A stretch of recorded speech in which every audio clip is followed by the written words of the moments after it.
was a helicopter pilot in Vietnam. He was an investigator for the NRC, the Nuclear Regulatory Commission. What's your secret to really maintaining your composure when the proverbial stuff hits the fan? And when things get bad, your heart goes faster, everything else, and you should slow down in your own mind. The most powerful principle is leading by example. Hal's father led by example. What's your advice for leaders when somebody's pushing back and disrespectfully? And then let them spill their venom. And when they stop, when they take a breath, and when they move back, you say, well, listen, why don't we talk about this tomorrow morning when you feel better, or we can go down, let's go get a cup of coffee or a cold beer. You have the power to affect people in such a positive, impactful way, and you'll never know them. Welcome to the Leadership and Love podcast. We will cover leadership, mindset, personal development, and sales and marketing. You will experience thought-provoking conversations with both nationally and internationally recognized leaders. Our goal is to inspire you and deliver actionable items that you can implement that are going to help you accelerate your growth. Get ready to discover the magic and the power when you lead with love. So welcome back, everybody, to another episode of Leadership and Love, a podcast that's just all about helping you become a better leader. And I have to tell you, you are in for a treat today. And I mean a real treat. I'm with a very dear, lifelong friend of mine, Hal Walker. And Hal is both a unique and interesting character. He's lived just a colorful and checkered life. And among the many things he's done, he was a helicopter pilot in Vietnam. He was an investigator for the NRC, the Nuclear Regulatory Commission. And he's a father, been a Marine. He retired from the Marine Corps. Him and I served together. He recently wrote a book. I just got my copy of it. This just came out, Tubo, Gangsters in Paradise, which is just a fascinating read. I lived through that with him, as well as a bunch of other adventures in helicopter emergencies and missions and flights. But the thing that's the most fascinating about Hal for me is we were actually in a bar after the wake of one of our comrades who had died. And he had asked me, Louie, you'd just written a book, and he really grilled me. He just, question after question after question. And so I told him, what I did, how I wrote it, how I got it published, all that.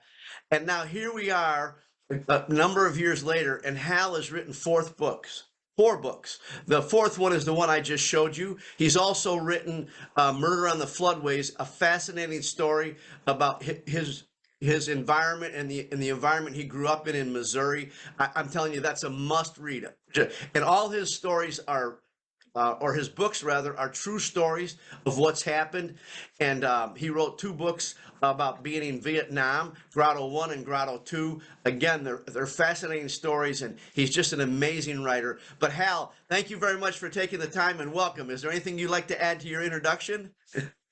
I've got a lot more to do, and I don't know how long I want to live, so I got to get quick at it.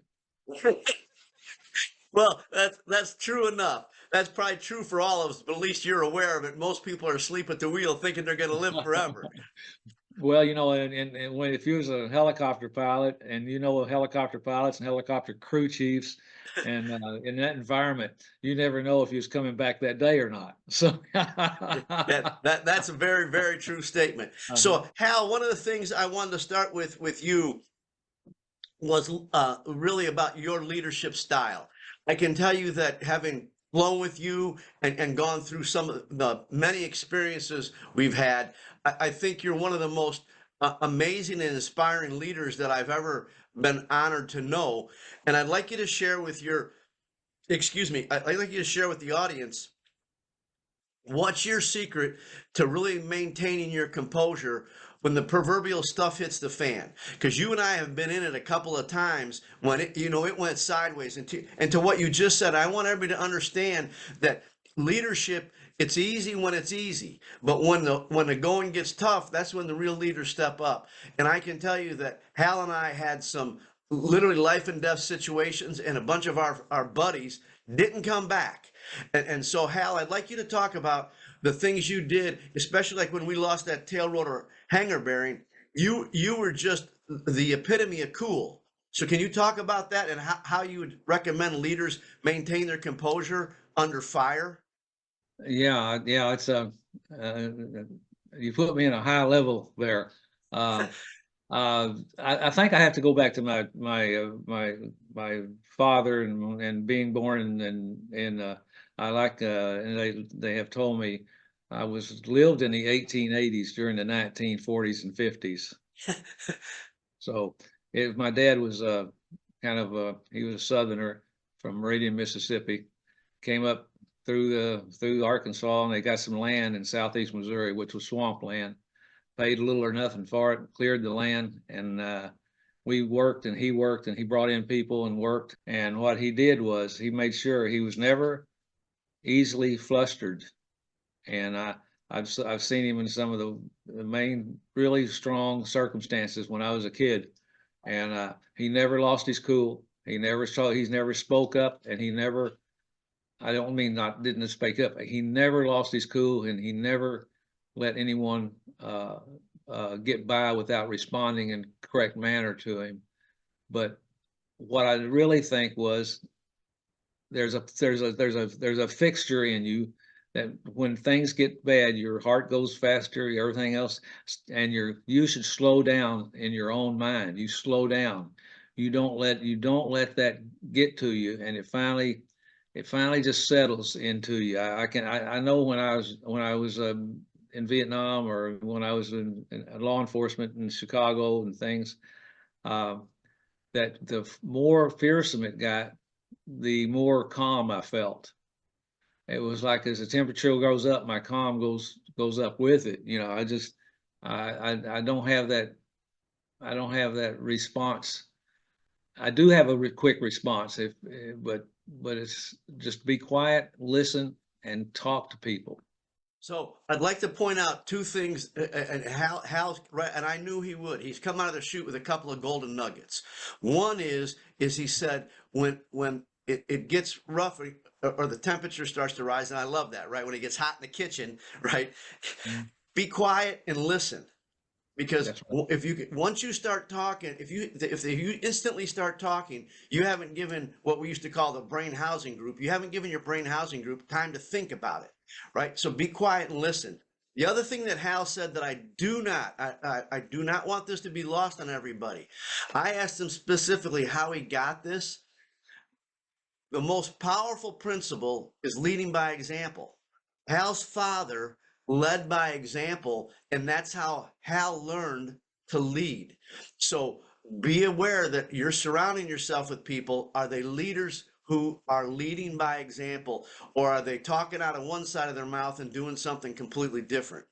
Hal, so you touched on something that I think is really powerful. I'd like, and you were in a number of, in our relationship, you were in a number of leadership roles in the squadron, and especially in Mount Pinatubo, you were the executive officer of the squadron, which was a lot of responsibility. You know, the figurehead was really the guy that kind of, he's the figurehead, right? But the XO is the you're making a bunch of stuff happen, right? You and Jaimo, the operations officer, yeah. And more the maintenance officer. You just said something I'd like you to kind of go back to. When somebody, and your dad had this, right? If people didn't respect him, he wouldn't let it go. What's your advice for leaders when somebody's pushing back and disrespectfully? I think it depends on the circumstances and where you're doing this particular speaking engagement. I think one of the things you don't want to show is that you lose your temper in a group. You don't want to lose your temper. You want to maintain a solid portion of your soul is looking at this person and listening to them at that point. Let them spill their venom, and then let them spill their venom. And when they stop, when they take a breath, and when they move back, you say, "Well, listen, why don't we talk about this tomorrow morning when you feel better, or we can go down, let's go get a cup of coffee or a cold beer. Let's talk. Let's just talk. And don't call me sir. Don't call me, I'm Hal. you're Joe, you're Bill. And I did that in Vietnam. I said, when we was on the crew, we was a CH-46, I was aircraft commander, and the guys that I knew, crew chiefs and guys that I really were friends with, get on a helicopter. I said, no, we're not in a court martial now. Don't call me sir. My name's Hal. Let's go fly this thing and come back alive. And that really took it made me feel better. And I think all the guys that worked with me felt better because we just had a really good relationship with the crew chiefs and with, listen, you were one of the best crew chiefs that I've ever been around. So you handled yourself in kind of the same manner. And I think that's just a really good thing to see. I don't like to blow up. Now, I've been in circumstances, everybody will say, yeah, Walker, I've seen you lose your temper.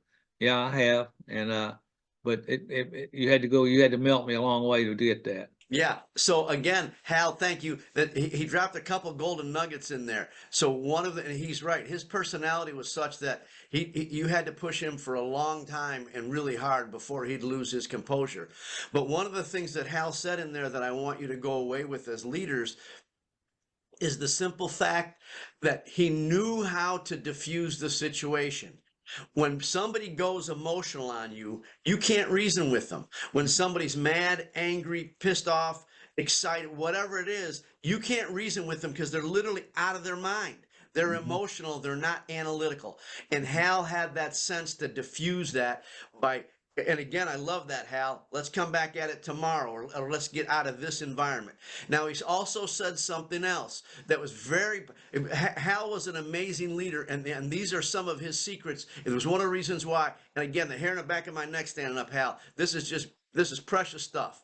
He also said something I don't want, and to him, this is how he's lived his life. So and I love these interviews because he's giving you this great wisdom, and to him, he doesn't think it's any big deal because it's how he's been leading for decades. But one of the things he said was get him out of the group.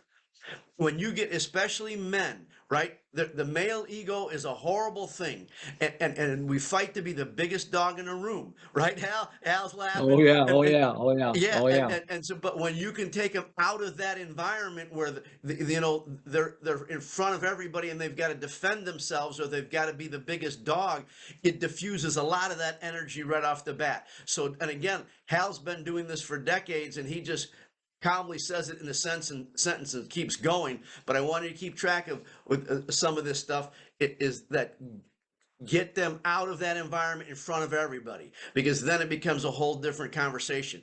He also touched on something else, and Hal, thank you for letting me interrupt, but Hal said this that was powerful. He said, I work with them. He didn't say anybody worked for him. He said I work with them. And he was absolutely right. When we climbed into a helicopter, it was weird because, and maybe you can talk about this a little bit, Hal, because in the grunts, they couldn't believe it, right? Grunts are, for those that are infantrymen in the Marine Corps, those that they carried a pack and a rifle, and those were the soldiers. And the grunts thought we were so disrespectful because we spoke in this manner between Hal was an officer, I was an enlisted man. But we had these conversations like we were drinking buddies for years. And the grunts didn't like it at all because they thought we had no discipline. But to Hal's point, when we climbed in that helicopter, we were a team. In some of the emergencies we had, we worked as a team, and Hal and I and a guy named Craig Carl, we came back to tell the story, right? We lived to tell the tale. So I'd like you to talk. I'd like you to talk about that mentality around how you worked with people, but at some point you were still the leader. Well, that was pretty much a evidence in a lot of respects. You had to be in the group, and you had to promote the object of what your group was doing. That's what you look at that, and you don't look at you look at that and you find out, okay, here's where we're going, who's going to do what, and who's going to die. Like when you got a 5-man team in a helicopter, that's why I call it, in a CH-46, and then you might have a 12 to 15 grunts sitting in there with their weapons, wondering when they're going to get out. And in that regard, you got to keep everything in the right context. Yeah, right. And so one of the things that Hal just touched on there is this is critical. What was the mission, right? What are we here to do? Whether you're in a company, leading a company, leading a team in a company, leading your family, leading a crew, like you said, he was the aircraft commander. What's the mission? And focus on that. And when you can hold your focus on that, when things come up, you just bring yourself back to, and this is also the power of goals. Hal, I'd like you to talk a little bit about discipline and consistency. As a leader, like I said, mentioned at the beginning of this, you've written 4 books. And I know this last one was truly a labor of love, and going back and every one of your books, you've done research and all those kinds of things. I'd like you to talk about the discipline and the consistency it takes to be. And I like I told you, you've really surprised me because you're just an extraordinary writer. You write beautifully. It's very, very interesting and engaging to read. Can you talk about that? Yeah, I think it just comes from, I just use my normal way of thinking of things, and normal way of addressing things, and hyperbole isn't really something that I care for. That's just that's spiking something for attention, and the only attention I want is to get someone working in a coordinated effort on the subject that we're doing at this time, or who are we going after? What are we going to do? And especially when I can't think of a better system than a team working with a CH-46 helicopter and taking recon men in on a spy rig, a thing like that. When you, the crew chief, you are guiding that helicopter. You gotta understand who's guiding. And when you're flying that thing, you got to know who's doing the main job then. That's you, Louie. And you're looking through that hellhole down at 5 men hanging on the bottom of a rope. And we got to put them into a spot with winds that's about 12 knots or 15 knots coming from the wrong direction. And I'm trying to keep it, and all I'm trying to do is keep it calm. And as you're doing your job, you're putting them down and you're telling me how many is down, how many's down, everybody's good, da da da da da. Or if I'm drifting this way or that way. And that's life. That's life. It's in any subject. I was like I was the senior investigator in the Nuclear Regulatory Commission Office of Investigations, and it was the nuclear materials and all kinds of things we dealt with. And I could see the same thing. I saw the same thing from leadership there. Those guys never got up. You could be in the nuclear power plant and everything else looking weird, and those guys don't get shook. They don't get shook. They work toward an issue. I felt like I was in a same kind of environment in my life, and so that was that piece. And the other thing, when I first came up here, and I was with Bureau of Alcohol, Tobacco, Firearms, I was an agent, and that was called Concentrated Urban Enforcement, and it was primarily I was working in the 7th district, 7th, 8th, and 9th police district. It was 3rd area back then. It was the 3rd area, and I worked with I was riding in the back seat with the tactical teams, to get to understand what was going on in Chicago and how they handled it and how they did it. And I saw those guys get out and walk into a crowd of guys that could have easily been someone laying dead in the next 5 minutes, and calm it. I've seen guys do that. I've also seen the ones go in the middle of it and not calm it, and then there would be hell to pay. I mean, and then we're talking to bring the ambulance. But Right. I saw that kind of behavior from some of those top TAC team guys in Chicago, and I was very impressed with that. And I think I didn't try to do it. It just came to me as a part of my life. So I'd like you to talk about again. And I apologize because I probably laid too many questions on you all at once. But I'd like you to talk about what you've done to discipline yourself on a consistent daily basis to write 4 books. Well, I'll tell you, on occasions like that, I don't think I've ever said I'm not going to do anymore. I think I've said I need a day off. I'm just take a day off and relax. but but my interest is again restored when I go to do this. It's as if I'm looking at it again through a new set of eyes, and I want to know if I'm writing something like in Tubo or something like, I go back and find the information. I want to know who said what and when they said it, and I want to be able to put that in footnotes for people to read it and know it's just not something I bring up out of my just shooting a breeze or something, just saying something. So my footnotes are, some people said they just read them all my footnotes as the book, but that I like it. I enjoy it. I enjoy investigate. To me, it's an investigation. You go into it and you're preparing a case for court. If you're preparing a case for court, you've got to go into the details. You got to see where the real material is and where the nonsense is, and then you got to lay that out in order to people, for the reader to recognize that. And so you don't use profanity or craziness to do that. You use pure logic and pure information, and that's what I've always done. Now on Tubo, the first one, I think I probably read. I exaggerate on this, but I think my bibliography shows I had about, I don't know, maybe 30 or 40 books that I had go through to get information from that supports what we were doing, or tells something about what we're doing, so you'll know why we're doing it. So for our listeners, again, Hal's dropping all kinds of golden nuggets.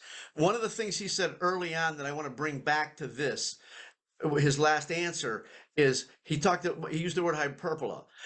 He doesn't add a whole lot of BS. And as a leader, you really need to be authentic. Hal was never, ever being anybody but himself. The other thing he talked about, when I asked about consistency and discipline, he said something that's really, really critical. And I want you to know, and this is going to be I believe everybody's a leader. I don't care who you are. Somebody's watching you pump gas, right? Somebody's looking to you for an example. Whether you're a child in a family, whether you're a mother, a father, the owner of a company, a manager, an employee at a company, retired like Hal writing books, somebody, and I tell Hal all the time, he inspires me.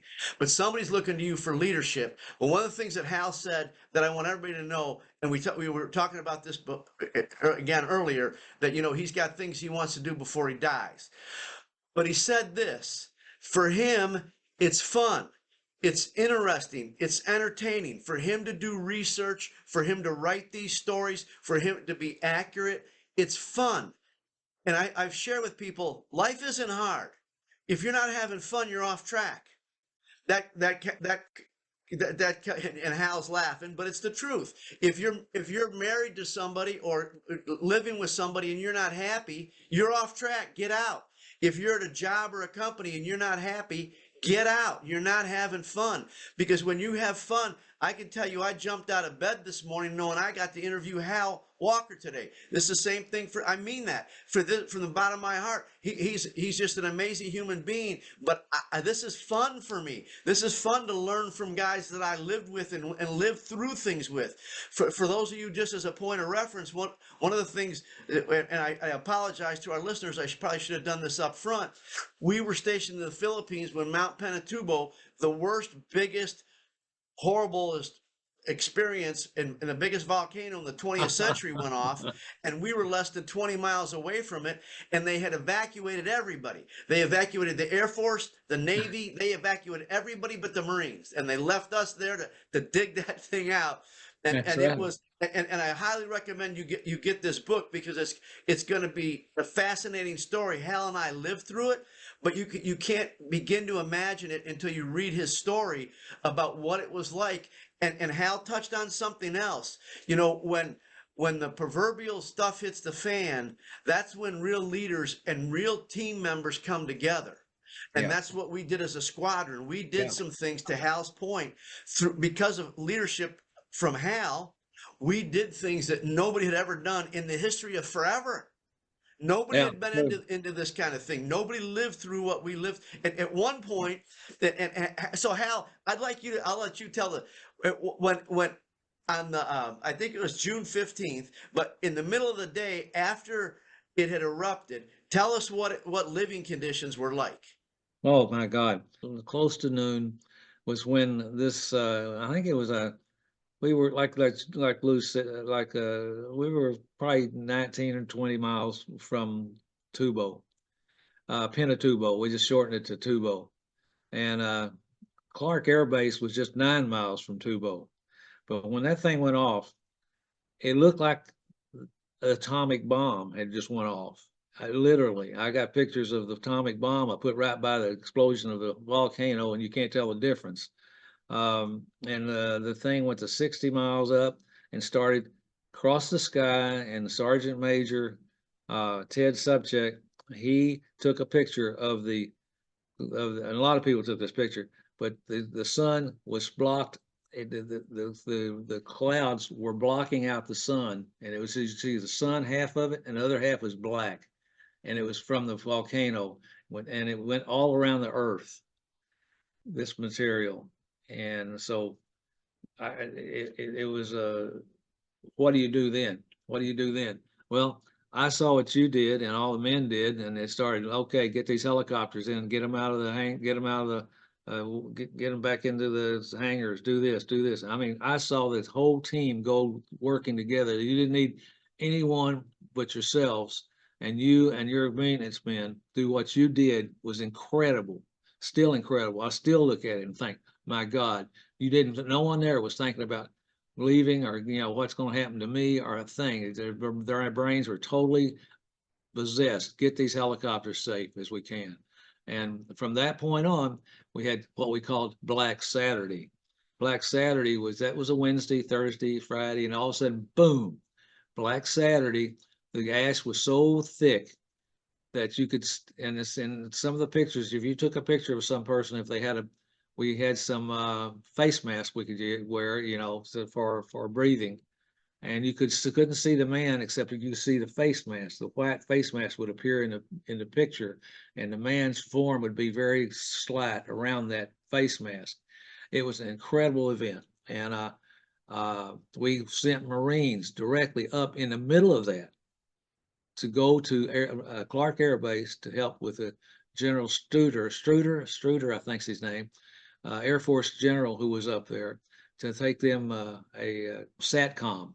And we had these guys going straight up against this 16,000, 15,000 people was coming out of the Clark Air Force Base. The biggest peacetime evacuation of military personnel ever at that point in time. I don't know anything that's beat it, so I'm gonna say ever right now. And the people were trying to stay alive. People were dying. It was a mess. It was a terrible mess, and everybody kept their head. I never could believe it. You guys kept your head. The people there kept your head, and the different colored lightning, and the earthquakes, all of that. And we had at the same time a typhoon coming across at the same time. Major typhoon hit it, swept it right back into Subic Bay, and that was the crystal point. That was the breaking point. And they had 16,000 people in there that we had to get Air Force people out. Our Marines would get 5 to a room so an Air Force personnel could come in there and have a room. That's what was happening. What I'm saying is that that never stopped. That thing kept erupting. It kept erupting. It kept erupting, and it would settle and start erupting again. And people if you don't know anything about Mount Pinatubo, just look in the books, look and study about it a little bit. And there's some great books on it. Now, Tubo Gangsters in Paradise is the only book I've seen that talks about us, the Marines, being there. No one mentioned it. No one mentioned it until 24 years later, the Philippine government themselves gave us a recognition for coming out there and helping some people. It was one of those right, yeah. It was just it was a brutal environment. Never seen anything like it. Never, ever. And so I'd like to touch on something so our listeners don't miss this either. And again, and I will credit this to Hal and some of the other leaders we had, like John Dave and a guy named Tim Heidkamp and Roger Moore, Yes, Tom yes, Hayhurst, bunch yes. of good men. But one of the things that happened when we were activated for Desert Storm as a unit and through the Mount Pinatubo experience it's funny because we weren't warmongers. We were devoted and committed to each other. Yes. And there's a difference, and that's culture, right? People talk about culture all the time, and that culture was built in a brotherhood that's called the Marine Corps. And you, a lot as leaders, you want to develop that culture. If Hal told me something to do, like Hal said, "Hey Louie, we got to dig this stuff out," I didn't question it. We just started digging. We organized, but because we were committed to that culture because of what we had built over the years, all the hours of flying and training and practicing.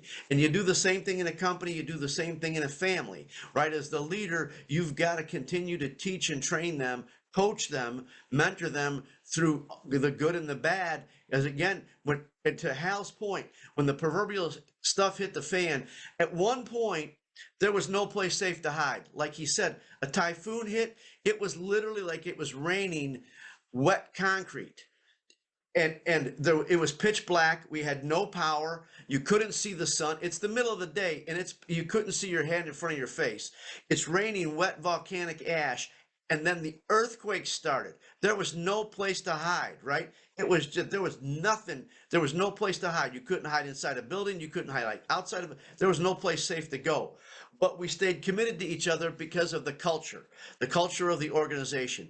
And that's really critical. Hal, is there anything that I haven't asked you about that you'd like our listeners to know or you'd like to share with them? The books, they're going to keep coming. And Louie, what you're doing here is just incredible. You are the kind of person you're talking about too. I've watched you too. I know what you do, and I know what you've done in your life, and I know that, man, you have really kicked some doors down, and I'm proud to know you.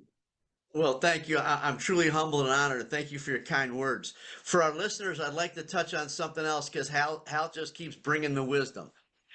One of the things that Hal's done, and this is truly why he's such an inspiration to me, he did incredible things and lived through Vietnam.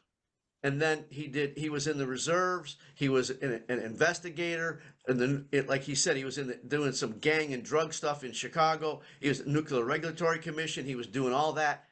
But he never has ever stopped and rested on what he's done.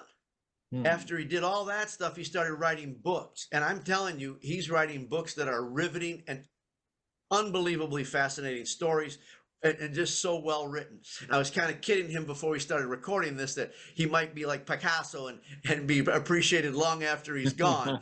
But again, what I want you as a leader to know is you're never done. You're never done being a better leader. You're never done being a better person. You're never done being somebody in the world that's going to make a difference. And Hal, you've continued to be a living example of that. You just continue to produce things and make the world a better place for all those who know you. And the beauty of what you do with a book is you have the power to reach people. And I want leaders to catch this. You have the power to affect people in such a positive, impactful way, and you'll never know them. There's people that are going to read your books and you're never going to know how you impacted them and how that you changed their lives in one way or another. And I think that's the true power of leadership as well. Is I don't think we're supposed to know, right? We like the locals and the villagers that we flew in Rice after we were the first squadron up and flying, right? Yeah. Yeah, and we went in there and took and they were so happy just to get rice. Yes. It was Christmas, and we don't know where those people are today, and we're not supposed to. Our heads would be too big to get them out the door. Hal, I know you've written 4 books, and I mentioned those. One of my questions I ask before I end every interview is there a book that you read that you'd like to share with our listeners that had an impact on your life, other than the 4 that you wrote? Well, I've read a lot of books when I was coming up through school, and a lot of books since then. And I always go back to some of the more military history and looking at some of the major generals. I'm a very Civil War, was a huge theater for my family, and of course, people think about what they want to, but I think Robert E. Lee is one of my favorite leaders. Robert E. Lee. There's a story about him and Stonewall Jackson. Look at that. Look at what they did. And so again, I want to point out something that Hal said something, and again, he's just so humble and laid back that to him it's not that big of a deal, but it's huge wisdom for leaders. And that is, he's been reading his whole life. He's been reading his whole life, and he didn't become such a great leader. He was a great military leader. He was a great man. He was easy to follow. He was a very easy man to follow. When I flew with him, and there was great comfort, right? Because of his calmness and coolness, I knew if I was in an aircraft with Hal, if things were somehow we were going to make it back. I just flipping knew it. But he learned things. We learn from reading, and we absorb things much like a sponge, and he's read his whole life. So if you're a leader and you're not reading, go break out a book. Break out a book and read. And he said something else. Through the course of history, there's always been great lessons to learn, whether it was from the Civil War, the Revolutionary War, the Roman Empire, you name it, the stuff Napoleon did. One of my guys is Winston Churchill, right? In World War II, there was a guy that, they wanted to throw him out. And he right, and he got him through World War II. If it wasn't for True. Churchill, they'd all be speaking German in England. That's true. Yeah, right. And there's true leadership lessons in that, right? At Yeah. some point, that the guy that said that famous line, and for us, that it's a part of the Marine Corps history that we Yeah. learned, Yeah. that said that famous, he changed the history of the world. That's right. Right? That's right. Churchill Yeah. changed the history of the world. Yeah. You never know how big of an impact it's going to have later on. And those guys, and they were just being good leaders and trying to do what was right for the majority of the people they were Yeah. with. Yeah. It's great stuff. Great stuff, Louie, and it's been a wonderful thing. Yeah, no problem. Well, trust me, like I said, I knew our listeners were in for a real treat, Hal, having you to talk to. How can our listeners get a hold of you? I know all your books. I'll repeat this is so it's Tubo, Gangsters in Paradise, Murder on the Floodways, Grotto 1, Grotto 2. All those books are available on Amazon. If anybody Yeah. wants to go check those out. Hal, And where we're- can people, and especially if I would highly recommend if you've ever thought about or you're thinking about writing a book, Hal would be a great guy to reach out to, because if you'd have told me 15, 20 years ago that Hal was going to start writing all these amazing books, I'd have laughed in your face. But he's done it. And he like he said, he never set out to be a writer. So how can people get a hold of you if they'd like to learn more about you and or how to write a book? Well, on Facebook, Harold G. Walker, author on his Facebook. That's All one word. that's all one word. Yeah, it's the Harold G. Walker author, and a website haroldgwalker.com. Again, Hal, this has been a pleasure, and thank you again for your kind words. And what we're going to put, as we always do in the meeting notes, we'll put Hal's email, his Facebook page. And so, again, if you're looking to write a book or want to investigate some of his books and have a conversation with him, he's a fascinating man. He's lived an incredible life, and him and I could tell stories for the rest of the day. Again, brother, I love you. You're a lifelong friend, and thank you for taking the time. Thanks again for joining us and listening to this episode of Leadership and Love. I would like to challenge you to ask yourself, what's one thing that you heard today that you can implement immediately to improve your leadership and accelerate your growth? If you've gotten value out of this episode or learned something that you can implement today, we'd ask that you please share it with those that you care about. Our goal is to create more leaders who are leading with love.